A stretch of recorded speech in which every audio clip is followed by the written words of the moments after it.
The UN Special Envoy for Syria says the number of people killed in the 5-year conflict has risen to 400,000. The UN's previous official estimate was 250,000. Staffan de Mistura says Syria's cessation of hostilities has to be renewed and peace talks in Geneva must continue. Survivors of a chemical weapons attack in Iraq have told TRT World they're worried it could happen again. Iraqi officials say Daesh launched rockets containing toxic chemicals at a small town near Kirkuk called Taza. It happened last month.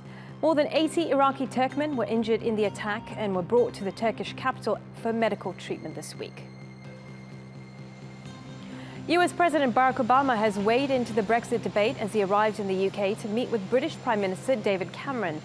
In a newspaper article, he said the UK would be more effective at fighting terror inside the EU.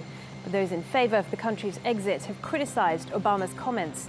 They say EU policies restrict the country's autonomy.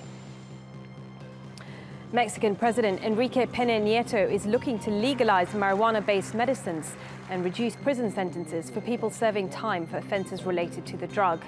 Mexico has been trying to crack down on drug cartels who've been terrorizing the country for years.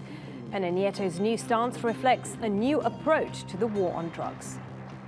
The initiative proposes that possession of up to 28 grams of marijuana for personal use is not considered a crime with regards to international standards. This means consumption will stop being criminalized.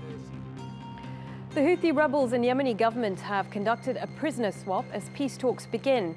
71 Houthi militants and 50 government troops were released in the country's capital Sana'a on Thursday. The Houthi leader expressed optimism about the peace talks that resume in Kuwait in his address to the released militants.